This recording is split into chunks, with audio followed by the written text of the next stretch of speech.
ইব্রাহিম মিমি আপনি লিখেছেন, এক ব্যক্তি নামাজ পড়ে কিন্তু সুদ খায়, তার নামাজ হবে কিনা? দেখুন, নামাজ পড়ার পর আবার যদি কেউ সুদের কারবারের সাথে জড়িত থাকেন, তাহলে তিনি অবশ্যই গুনাহে লিপ্ত, এবং যেই ইবাদতের পাশাপাশি বা দোয়ার পাশাপাশি মানুষ গুনাহে লিপ্ত হয়, বিশেষ করে হারাম উপার্জনে লিপ্ত হয়, সে ইবাদত তাকে কতটা আল্লাহর কাছে প্রিয় পাত্র করবে, তার কতটা উপকারে আসবে, সেটা প্রশ্ন সাপেক্ষ বিষয়।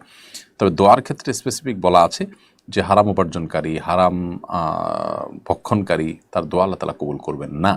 আর নামাজও কিন্তু এক প্রকারের দোয়া, সেই অর্থে নামাজটাও আল্লাহর কাছে কবুল হওয়া সুদূর পরাহত। অতএব তার উচিত হলো সুদের কাছ থেকে সরে আসা।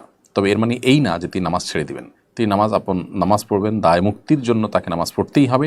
আল্লাহ সুবহানাহু ওয়া তাআলার কাছে অ্যাকসেপ্টেবল হবে কিনা সেটা তো ভিন্ন বিষয়। কবুল দুই প্রকার, একটা হলো যে নামাজ বা যে কোনো ইবাদত সঠিকভাবে করা, আল্লাহর কাছে সেটা দায় মুক্তির জন্য গ্রহণযোগ্য হওয়া। আরেকটা হলো আল্লাহ সুবহানাহু ওয়া তাআলার কাছে এইটার জন্য আপনি রিওয়ার্ড পাওয়া। এই দ্বিতীয় প্রকার কবুল এখানে হওয়ার সম্ভাবনা ক্ষীণ, তবে দায়মুক্ত আপনি হয়তো হয়ে যাবেন। এই জন্য নামাজ অব্যাহত রাখতে হবে, কিন্তু এই নামাজ তাকে আল্লাহর সন্তুষ্টি এনে দেওয়া বা এই নামাজের মাধ্যমে যে দোয়া করা হয় সেটা দোয়া কবুল হওয়ার সম্ভাবনা সুদূর পরাহত। এই জন্য তার সুদের কারবার থেকে বেরিয়ে আসতে হবে।